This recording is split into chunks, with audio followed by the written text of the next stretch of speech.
আল্লাহ তাআলা তিনি যা সিদ্ধান্ত নেন, এই সিদ্ধান্তকে পরাজিত করার মতো সামর্থ্য এই পৃথিবীর কারো নাই। অতএব আল্লাহ তাআলার উপর তাওয়াক্কুল করে ছেড়ে দেন সব কিছু, যে আল্লাহ তোমার জন্য করছে। ওই ব্যক্তি তো সবচেয়ে প্রজ্ঞাবান বুদ্ধিমান, যিনি আল্লাহর উপর সব ছাড়িয়ে দিছে। আল্লাহ তুমি করো, আমি দুর্বল মানুষ। ওয়ালা তাকিলনি ইলা নাফসি তারফাত আইন ওয়া মান ইয়াতাওয়াক্কাল আলাল্লাহি ফাহুয়া হাসবুহ। আপনি কেবল আল্লাহর জন্য এটা করেছেন, দেখবেন এর কারণে আল্লাহ সুবহানাহু ওয়া তাআলা আপনাকে অন্যদের অগোচরে এত বড় বানিয়ে দেবেন, এত সম্মানিত বানাবেন, এত মর্যাদা বানাবেন, এত বড়, এত বেশি প্রাচুর্য আপনাকে প্রদান করবেন। আপনি নিজে হঠাৎ করে অবাক হয়ে যাবেন, আমি এত বড় হইলাম কোত্থেকে, এত কিছু পাইলাম কোত্থেকে। আল্লাহর কাছে চান, সব চান, এমন কোনো জিনিস আছে না যেটা চাইবেন না।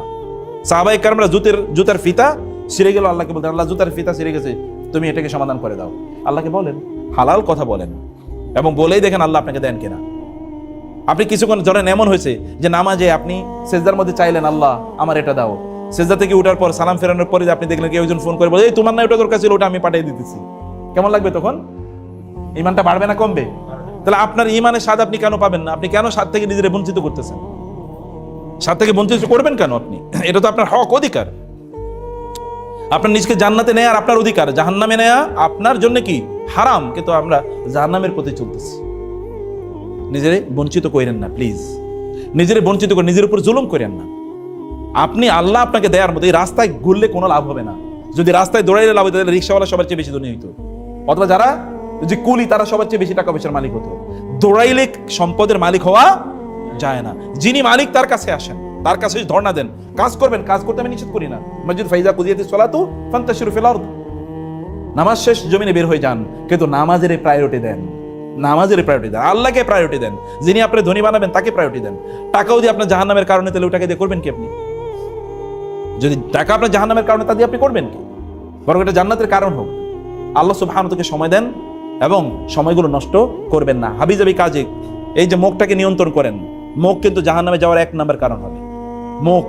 আর মানুষের মুখ যত খারাপ, তার অন্তর তত কি দূষিত, তার হৃদয় তত পচা, তার কলব তত মৃত। মুখ, শব্দ, প্রত্যেকটা শব্দ যেন ভালো হয়। হয় ভালো কথা বলবেন, তাহলে চুপ থাকবেন। গীবত, শেকায়েত, নামিমা, চগলখড়ি, বহতান, এগুলো গোটা মুসলিম উম্মাকে ধ্বংস করে দিচ্ছে। গীবত হলো একটা আগুনের মতো, আর ইবাদতগুলো কিসের মতো? লাকড়ির মতো। আগুনের উপর যদি লাকড়ি পড়ে তখন কি হবে বলেন তো? পুড়ে ছাই হয়ে যাবে না? গীবত ইবাদতগুলোকে পুড়ে ছাই করে দেয়। গীবত করেন না, লাভ কি? লা ইয়াক্তাব বা'দুকুম বা'দা আইয়ুহিব্বু আহাদুকুম আন ইয়াকুলা লাহমা আখিহি মাইতান ফাকারিতুমু ওয়াত্তাকুল্লাহ। আল্লাহকে ভয় করো, মানুষের গীবত করবেন না, মানুষের বিরুদ্ধে কথা বলবেন না, দরকার নাই, দরকার নাই। আপনি নিজকে আপনি কেন কলুষিত করেন? আপনার নিজের ক্ষতি। এগেইন এটা হলো কাউকে গীবত করা মানে হচ্ছে আপনার নিজেরে আপনি কি চাবুক দিয়ে পিটানো, অথবা দা বডি খুন্তি দিয়ে আপনার নিজের শরীরের মাংসগুলো কেটে ফেলা, অথবা নিজের আগুনে নিক্ষেপ করা। কেন আপনি করবেন এটা? লাস্ট ওয়ার্ড আল্লাহ বলেছেন ওহম ইউফতান, লোকদেরকে আল্লাহ পরীক্ষা করবেন। পরীক্ষার আরবি শব্দ হলো ফেতনা। ফেতনা, ফাতানা ইয়াফতুনু, এর মানে হচ্ছে স্বর্ণ, স্বর্ণের বার আছে না, স্বর্ণের বার অথবা স্বর্ণ আগুনে পড়ে তারপরে কি বানানো? অলংকার বানায়। আপনার এই এলাকায় এখানে কি আছে? স্বর্ণকার আছে? স্বর্ণকাররা স্বর্ণ বানায়, যে অলংকার বানায় কিভাবে? আগুনে পোড়ায় না? স্বর্ণ পোড়ানো ছাড়া বানাইতে পারে? তাইলে স্বর্ণকে যদি অলংকারে পরিণত করা লাগে তাহলে কি করতে হয়? আগুনে পোড়ান লাগে। মুসলমানরাও যদি তারা অলংকারের মতো দামি হতে চায়, তাহলে তাদের কি এরকম বিপদ আপদে পড়তেই হবে। তাদের বিপদ আপদ নাই, আপনার মর্যাদাও নাই। সবচেয়ে বেশি বিপদ হয়েছে নবী রাসূলদের। আপনিও তো মনে করছেন আসা আন তাকরাহু শাইআও ওয়া হুয়া খায়রুল লাকুম ওয়া আসা আন তুহিব্বু শাইআও ওয়া হুয়া শাররুল লাকুম। হতে পারে তুমি কোনো জিনিসকে অপছন্দ করছো, কিন্তু এটাই তোমার জন্য কল্যাণকর। হতে পারে তুমি কোনো জিনিসকে অপছন্দ করছো, কিন্তু ওইটাই তোমার জন্য কল্যাণ করছে। আপনি যেটাকে পছন্দ করছেন এটা আপনার জন্য ক্ষতিকর, কিন্তু আপনি এটা জানেন না। আবার যেটি আপনার জন্য কল্যাণকর এটাকে আপনি পছন্দই করছেন না। আল্লাহ সুবহানাহু ওয়া তাআলা কখনো কখনো জোর করে আপনাকে কোনো একটা জিনিস দিচ্ছেন, and that is for your good, সেটা আপনার কল্যাণে, আপনার জন্য সেটা উত্তম।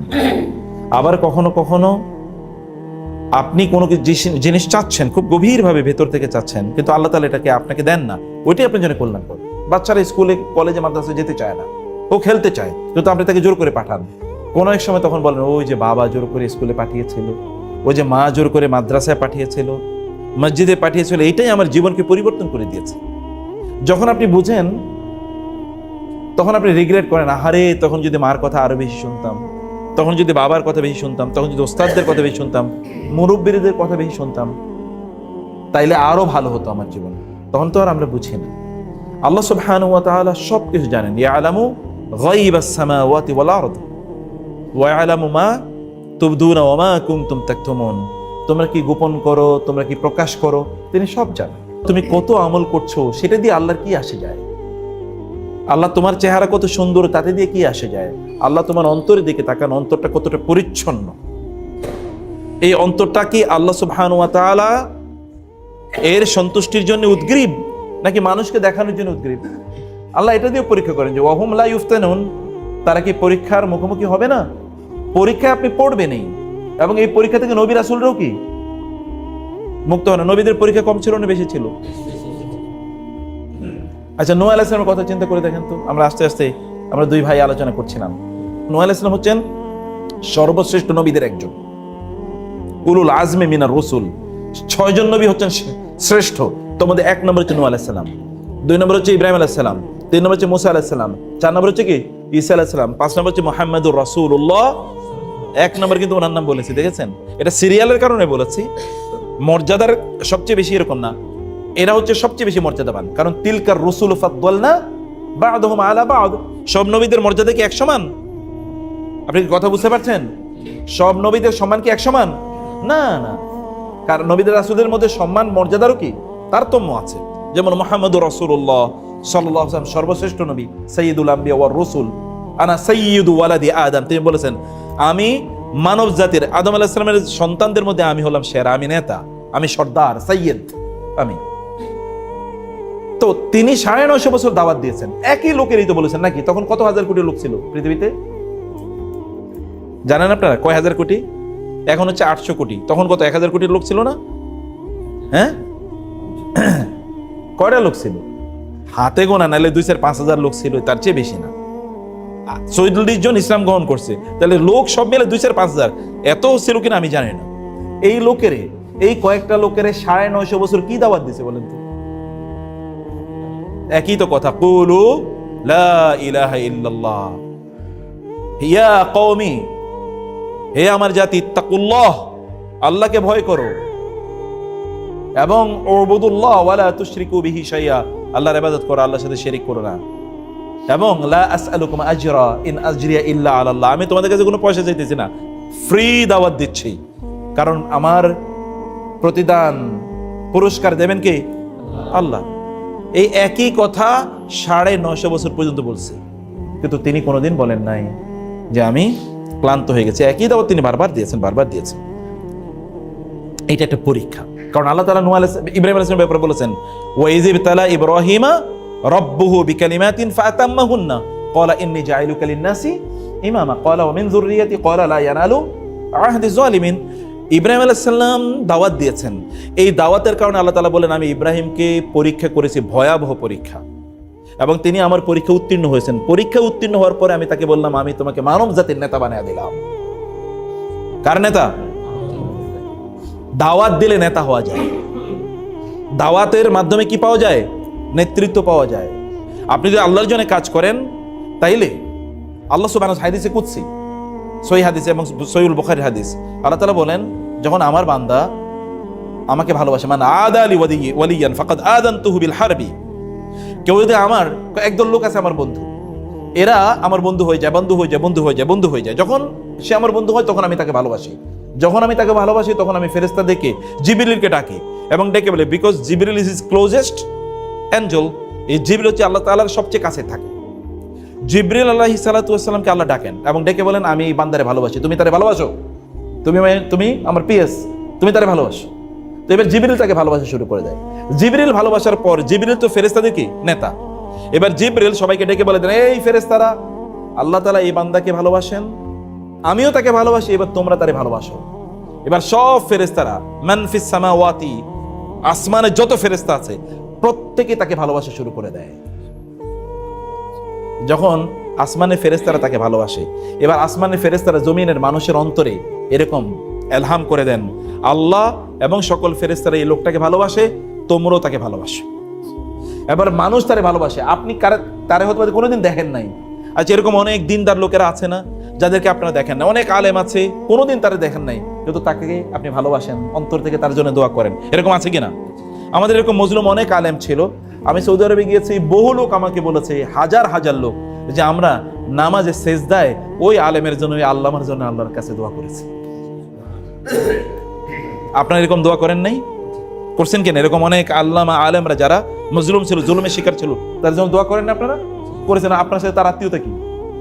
উনি কি আপনাকে কোনো টাকা পয়সা দিছে? কিচ্ছু দেয় নেই। তাহলে it is because of what? ওই যে আমি বলেছি, আল্লাহ তাআলা আপনার অন্তরে তার জন্য ভালোবাসা তৈরি করেছেন, এটা তার কাজ, তিনি তৈরি করে দিয়েছেন আপনার অন্তরে তার ভালোবাসা। আপনি ভালোবাসতে বাধ্য, কিচ্ছু করার নাই। শয়তান কিন্তু মানুষের অন্তরে কি করে দেয়? হতাশা তৈরি করে দেয়।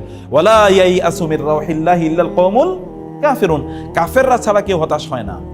ঈমানদাররা সবকিছুর মধ্যে কি পায়? তারা পজিটিভ নোট পায়, পজিটিভ ভাইব পায়। তারা সবকিছুর মধ্যে আল্লাহ সুবহানাহু ওয়া তাআলার সিদ্ধান্ত খুঁজে পায়। তারা জানে, আচ্ছা আপনার সিদ্ধান্ত ভালো নাকি আল্লাহর সিদ্ধান্ত ভালো? আপনি বেশি জানেন না আল্লাহ বেশি জানেন? তো আল্লাহ সুবহানাহু ওয়া তাআলার সিদ্ধান্ত আজকে যেটা হয়েছে এটা কি আমার সিদ্ধান্ত না আল্লাহর সিদ্ধান্তে? তো তার সিদ্ধান্ত যদি ভালো হয় তাহলে আমাদের টেনশন কি আছে? 2 নম্বর বিষয় হচ্ছে যে আমরা তো এটা করছি কার জন্য? আল্লাহর জন্য। তো পুরস্কার দেবেন কি? আল্লাহ সুবহানাহু ওয়া তাআলা ভান্ডারে কি কম আছে? তিনি যদি আজকে আপনার একটা লস করে দিলেন, ফর এক্সাম্পল আপনি মনে করলেন লস করে দিলেন, তিনি যদি এরকম হয় যে এর কারণে আপনাকে কিয়ামতের দিন গিয়ে আপনি দেখবেন যে বিশাল বড় একটা কি প্রাসাদ আপনার জন্য অপেক্ষা করছে, আপনি বলবেন আল্লাহ এই প্রাসাদ কার জন্য? বলে তোমার জন্য। আমি কি কাজ করলাম যে কাজের কারণে এই প্রাসাদ আপনি আমাকে দিলেন বা তুমি আমারে দিলে? আল্লাহ বলো ওই যেদিন তুমি মাহফিল করছিলা সেদিন তোমার মাহফিলটা হয় না, কিন্তু তোমার মন খারাপ হয় না, তুমি আমার প্রতি সন্তুষ্ট ছিলা, এই কারণে আমি তোমার জন্য এটা জান্নাতুর রেদা, আমি তোমার জন্য সন্তুষ্টির জান্নাত বানিয়ে রাখছি। সুবহানাল্লাহ। হতে পারে কিনা? Is it possible or impossible? এটা পসিবল, ভেরি মাচ পসিবল, এটা ভেরি মাচ পসিবল। তাহলে আপনাকে never lose your trust in Allah. আল্লাহর প্রতি আপনার ট্রাস্ট কোনোদিন হারাবেন না। আচ্ছা, অনেক নবী ছিল কিনা যে নবীরা দাওয়াত দিয়েছে একজন মানুষ ইসলাম গ্রহণ করেন নাই? আছেন কিনা এরকম? আছেন। অনেক নবী তো দাওয়াতের শুরুতে তাকে হত্যা করে ফেলা হয়েছে, তাই না? অনেক নবী আছেন কেবল তার অনুসারী হবেন কিয়ামতের দিনে একজন, উনি একজন নিয়ে একা একা আল্লাহর কাছে যে উপস্থিত হবে, আল্লাহ আমি 200 বছর দাওয়াত দিয়েছি, একজন মাত্র ইসলাম গ্রহণ করছে। কেউ নেবে 2 জন, কারোর সাথে 3 জন, কারোর সাথে 5 জন, কারোর সাথে 10 জন। এই নবীরা কি কম সফল? তারা কি কম সফল? একটু বেশি ব্যর্থ? নো, কারণ তারা জানেন ইন আজরিয়া ইল্লা আলাল্লাহ, পুরস্কার কে দেবেন? আল্লাহ দেবেন। ভাইরা আমার, যাই করেন আল্লাহর জন্য করেন, নো প্রবলেম। যা করেন নিয়ত আল্লাহ সন্তুষ্টির জন্য করেন। যে ইয়াংরা তোমরা ভালো করে শোনো, তোমরা যদি বিয়ে করবা, আপনারা যদি বিয়ে করেন, বিয়ের উদ্দেশ্য যদি এরকম হয় যে একটা বিয়ে করি তাহলে একটু কি করতে পারবো, একটু আনন্দ ফুর্তি এনজয়মেন্ট করতে পারবো, এটা একটা ইস্যু। আর যদি আপনি বিয়ে করেন, আমি বিয়ে করতে চাই যেন আমার এমন সন্তান হয় যে সন্তানদেরকে আমি দিন শেখাবো, দিনের দায়ী এবং মুজাহিদ আমি বানাবো, তাহলে প্রথম বিয়েটা দ্বিতীয় বিয়েটার মধ্যে পার্থক্য কি বলেন তো?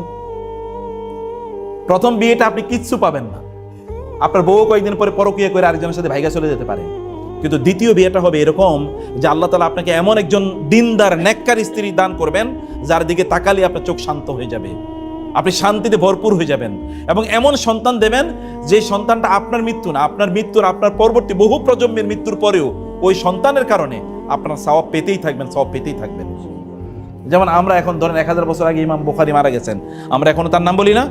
এখনো দেখেন প্রত্যেকটা মাদ্রাসায় সহিহ বুখারী পড়ায়, আর তার বাবা এবং মা এটা সওয়াব পায় কি পায় না? পাচ্ছে। আপনি কত ব্যাংকে আপনি টাকা রাখছেন, কোটি কোটি টাকা আপনার প্রতিদিনই আপনি এটা প্রফিট পাচ্ছেন, এটা কেমন হতে পারে? কোটি কোটি না, হাজার কোটি, বিলিয়ন ট্রিলিয়ন সওয়াব তাদের আমল নামে ঢুকতেছে বাবা মার। কিন্তু ছেলে কেবল একটা মানুষ করছে, কারণ তাদের লক্ষ্য উদ্দেশ্য ছিল এমন একটা সন্তান এর মা বা এমন একটা বাবা হও। আপনার যদি জাস্ট আপনি চেঞ্জ ইউর ইন্টেনশন, কেবল নিয়তটাকে একটু পরিবর্তন করে দেন, পরিবর্তন করলে এমন হয়ে যায়। এই যে আপনার বুড়োরা যারা আছেন, পোলাপাইনের আপনারা পড়াচ্ছেন, আপনি স্কুলে পড়াচ্ছেন অথবা ওইখানে পড়াচ্ছেন, সেভাবে পড়াচ্ছেন, কেবল চিন্তা বড় হইলে খাইবো কি, মাদ্রাসায় পড়াইলে খাইবো কি, দিন শিখলে খাবো কি, মসজিদে গেলে খাবে কি, ইত্যাদি আপনি চিন্তা করতেছেন। খাবারের মালিক কি আপনি? কালকে মরে গেলে কি হবে? এমন লোক কি নাই যাদের বাবা মা ছোটবেলা মারা গেছে? রাসূল সাল্লাল্লাহু আলাইহি ওয়াসাল্লামের বাবা মারা গেছে কবে? জন্মের আগে না পরে? জন্মের আগে না পরে?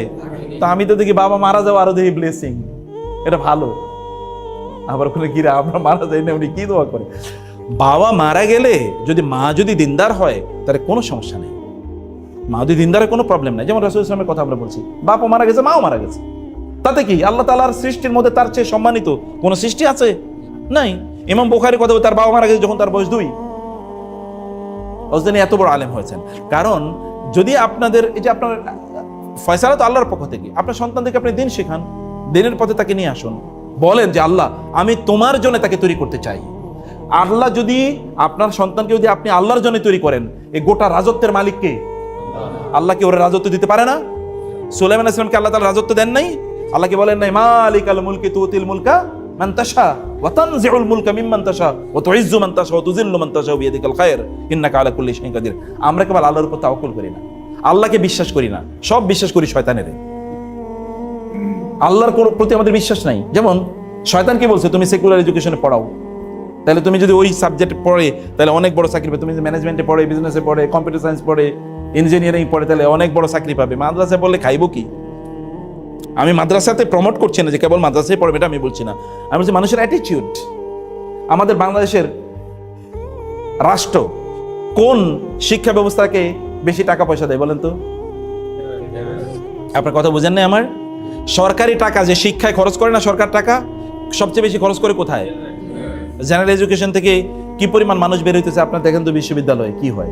ওই গত 2-3 দিন আগে দেখছেন না, 2 বিশ্ববিদ্যালয় মারামারি করে এক বিশ্ববিদ্যালয় পড়ে দিচ্ছে একেবারে। আজকেও আসতে দেখছি যে ওই যে আইডিয়াল কলেজের ওইখানে পোলাপাইন, পিচ্ছি পিচ্ছি কলেজের পোলাপাইন, ওরা পুলিশের সাথে মারামারি করতেছে।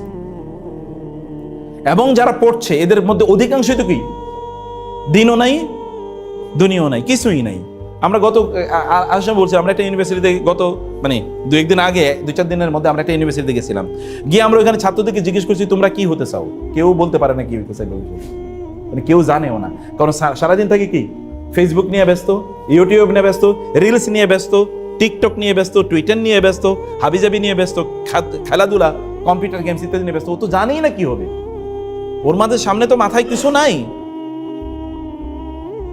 ব্রেন একেবারে কি সব কিছু একেবারে হয়ে গেছে, অকুপাইড হয়ে গেছে ওই সকল জিনিস নিয়ে।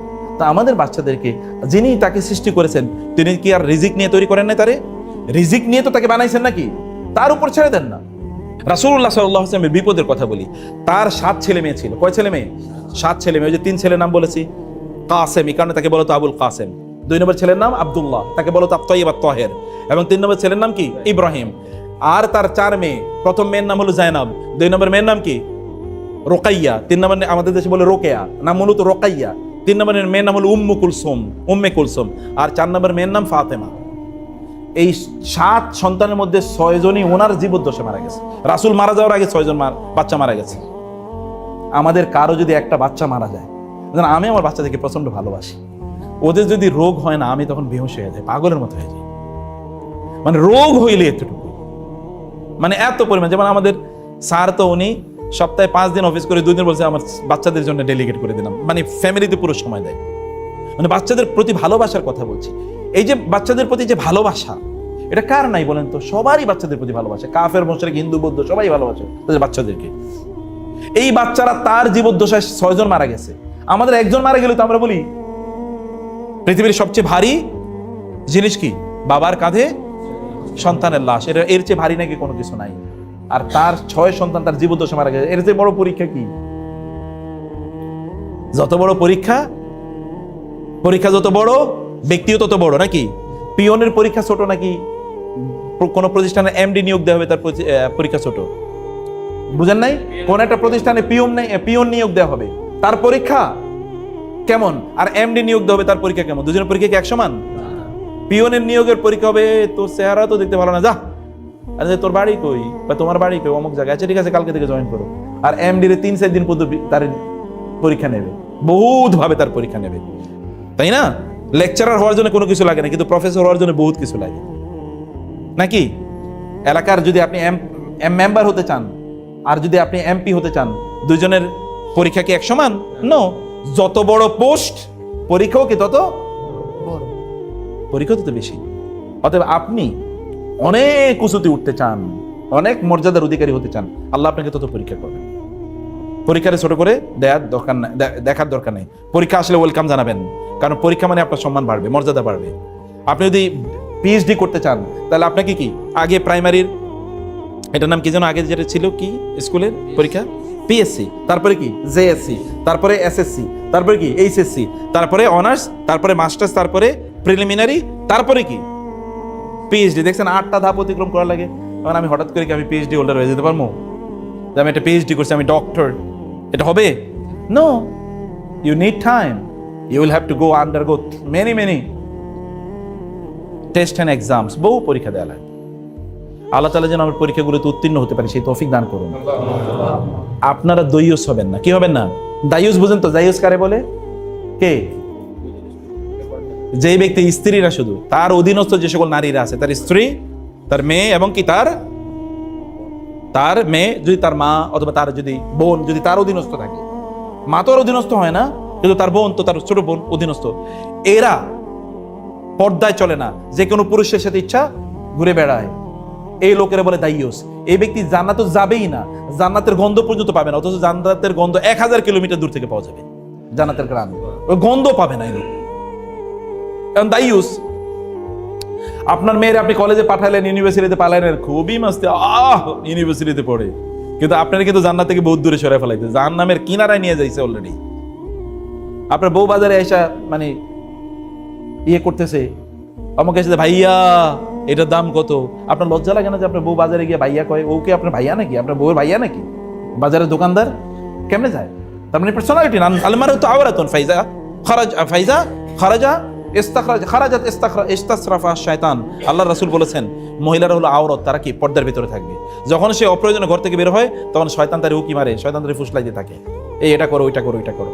এই যে পুরুষরা, আপনারা যে ইয়াং পোলা পাইন, আপনারা যারা আছেন, আপনি মনে করেন মেসেঞ্জারে অমুকের তার একটা ফিমেল আইডি হাই পাঠাইলেন, অলরেডি শয়তান আপনার মধ্যে ঢুকে গেছে, অলরেডি দায়ুসের ক্যাটাগরি পড়ে গেছেন। হাই কি আপনি এখন বলেন হাই, আপনার মেয়েরও কয়েকদিন পরে অন্য কোনো ছেলে বলবে হাই, আপনার বউরও কই ভাই।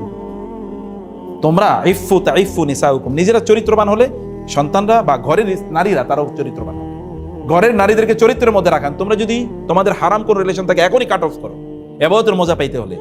অথবা যদি দিনদার বউ চাও, আল খাবিসাতু লিল খাবিসিনা ওয়াল খাবিসুনা লিল খাবিসাত, যে পরকিয়া করে বা অন্য কোনো মেয়ের পিছনে পিছনে ঘুরে, ওরে আল্লাহ তাআলা এমন মেয়ে স্ত্রী হিসেবে দেবেন যে আরেকটা 10টা ছেলের সাথে সৃষ্টি করে এসেছে, 10টা ছেলের সাথে সময় কাটায় আসছে। এরকম করবেন না। আপনারা চোখকে হেফাজত করুন এবং তোমরাও চোখকে হেফাজত করবা ইনশাআল্লাহ।